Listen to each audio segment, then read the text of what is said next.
Hello. I didn't know it started. So, welcome to the video. This is just a review of these two. So I expect you to be editing your work on your page if it's not there, or grading your own work if you can, and add what's missing. This one is just an area volume problem, pretty basic. This is kind of where we seek to get a lot of points.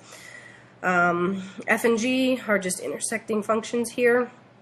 F is this guy, G is this guy, and then R is the region between them in the first quadrant. Okay, so the first job is to find the area of R. Okay, so that's going to be a ceiling minus floor for part A. You can just write f of x minus g of x here, and then the hardest thing you're going to have to do, of course, is come up with the limits. So the other thing that's going to be involved, right, is actually setting these two functions equal to one another. Okay, and of course you have to write this down, but you do not have to solve it by hand. That would be terrible. So this appears that they intersect at 0, right?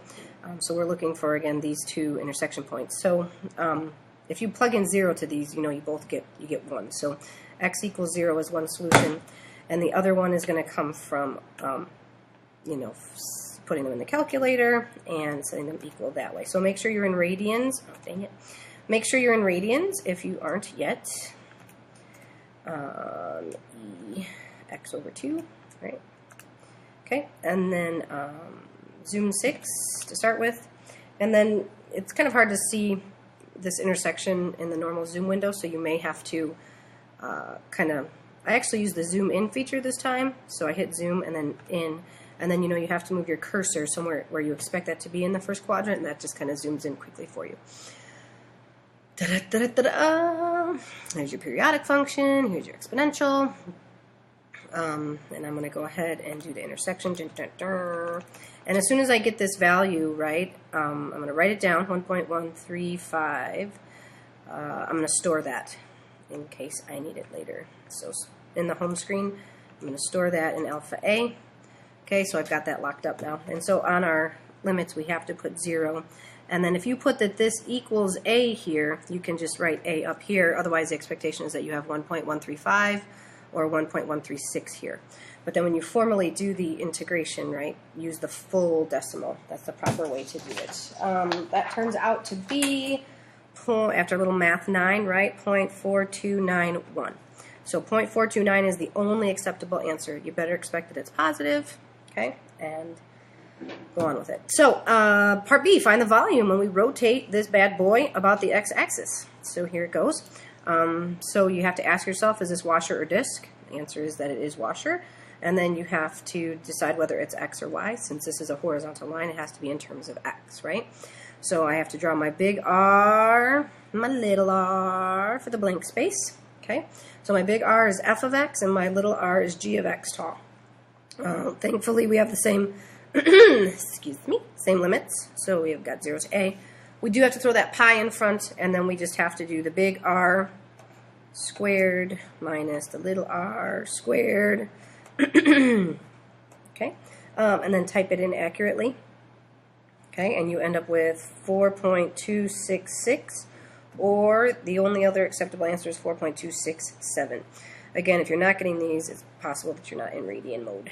Part C. Region R is the base of a solid, and then we're going to install cross sections perpendicular to the x-axis being semicircles. So they're facing this way. So spanning region R will be the diameter of the circle, right? So the diameter is the difference between F and G, like this. And so, of course, if we want the radius of that semicircle, which is what's going to go into the formula for the area of a semicircle, we need to know that R is the diameter divided by 2. Okay, so using that knowledge, you can put that down here. Same old limits. And remember that all you have to put in here is the area in terms of x, since it's perpendicular to the x-axis. So we know that for a semicircle, this would be your area, right? Pi r squared over 2. And so I would just push that constant up front, the pi halves. Your radius we just set up above is f of x minus g of x all over 2 squared from 0 to a dx. And this is not just a set it up type of problem. You actually have to find the volume, right? So we have to then math 9 this, and you should get 0.077, or the other acceptable answer is 0.078. Okay? All right, on to the next page then. This one is a little bit more involved. Any of you looking to go into engineering, right, civil engineering, or, you know, this problem is built around like the concept of these pumps, pumping water in and pumping water out. This is kind of interesting to kind of analyze what's going on here. So there's a water tank. I'm going to assume this is a town, or maybe it's an actual camp. I have no idea.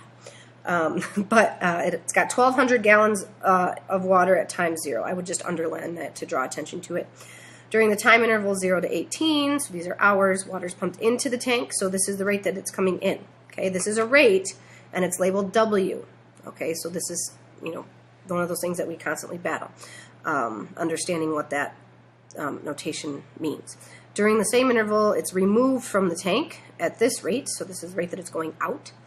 Okay, and these are periodic, which kind of makes sense because a pump will operate and then probably stop for a little bit or increase in intensity and then kind of be lower in intensity, whatever.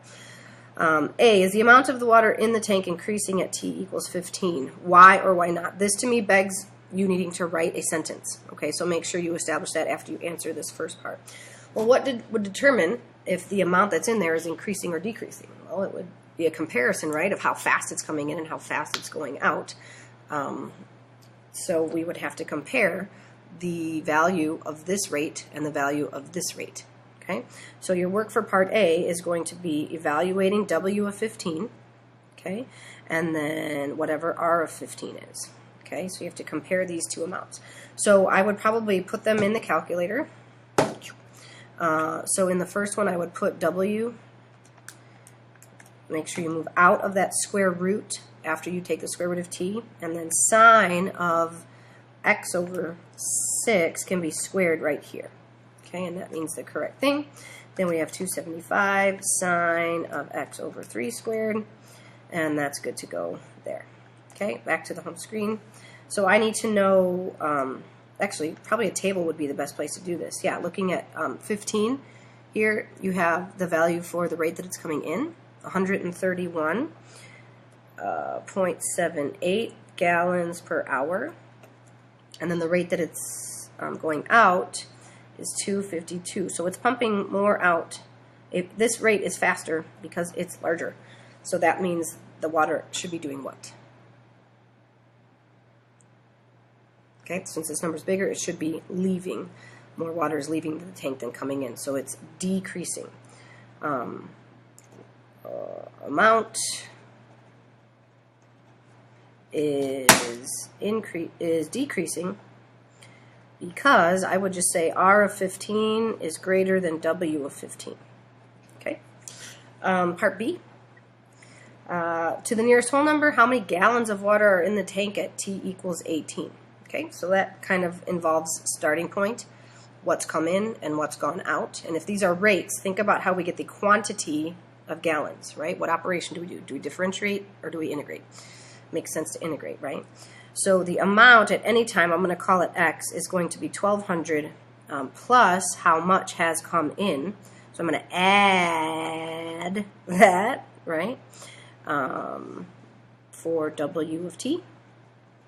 And I'm going to subtract how much has gone out by doing 0 to X of R of T. Okay, and so this is a formula, right, that will tell me how much is in there at any given time. So if I want to know what it is at time 18, I just plug 18 in everywhere here. 0 to 18. You look really impressive if you write all this out.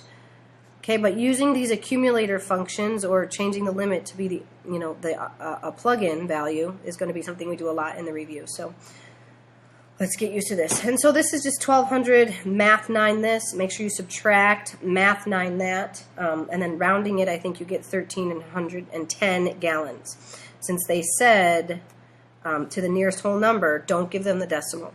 Okay? Part C, at what time is the amount of water in the tank at an absolute minimum? Okay, so this would signal two things to you. Minimums can occur anytime the derivative goes from negative to positive, or because it says absolute, we have to include the end points. Okay, so we're going to have to consider that there was 1,200 to start with and think about how much was in there at time 18, right? So to end with, there was 1,310 gallons. Okay, it started with 1,200 gallons. And then it fluctuated, of course, in between. So we have to figure out, could it have possibly minimized at somewhere in between 0 and 18? Okay, so let's go ahead and establish our critical numbers by taking the derivative of this a function, right? Because that'll give us our critical numbers. So I'm going to take it term by term. The derivative of 1200 is 0. The derivative of this, right, with respect to x, thank you, second fundamental theorem of calculus, is w of x minus, and then the derivative here is r of x. Okay, I'm setting this equal to 0 to get my critical numbers. I would also look for somewhere it doesn't exist, but these exist over this entire domain, so there's going to be no holes, no asymptotes, nothing like that. So just adding r of x to both sides. Really, of course, I want to know where they intersect, right? So in my guy here, I'm going to have to change my window a little bit because they told me to look only between 0 and 18, and I know I have between 1,200 and 1,300 gallons in there at all time, right? So, well, although I'm looking at these derivatives here, or these actual values, so probably, I don't know what makes sense to go up to. Would 500 work? Let's see. Maybe I'm crazy.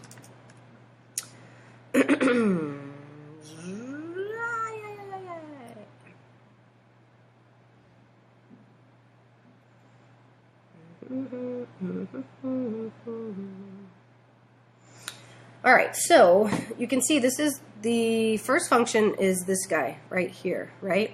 And so that's how much water is coming in. So there's more water being faster being pumped out for this region.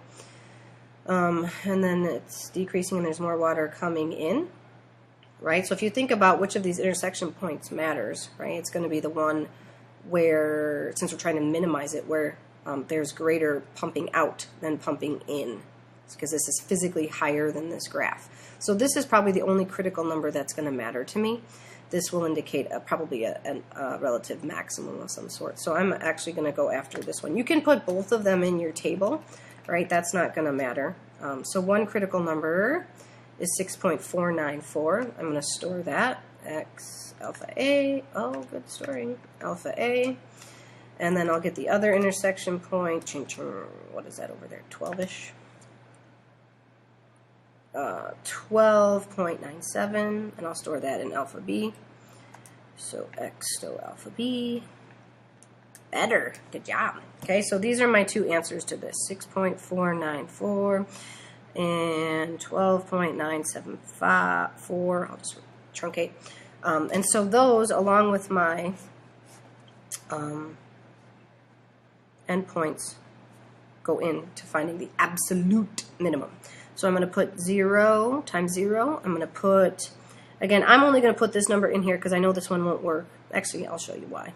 Some of you need to see this, so I'll include that. So I know this is 1310. I know this is 1200. That was a given start point. And then I have to get, I have to evaluate these two little pretties here in this original amount function, right? This is the number of gallons. So I have to go through and plug 6.49, my A value, in here, and then I also have to plug my B value in there. So in case you haven't been using kind of like the cut and paste feature, right, you can do math 9. Oh, just kidding. Let's start with 1200 plus math 9, and then do 0 to A, and then you have y1, well, right, is the w function, and then you can just put the r function in here, which is y2. It's probably the faster way to do it rather than doing math 9 twice. And so my a value yields an amount of 525. And we can expect the next amount, right? If I go grab this and change this simply to alpha b, to be higher than that.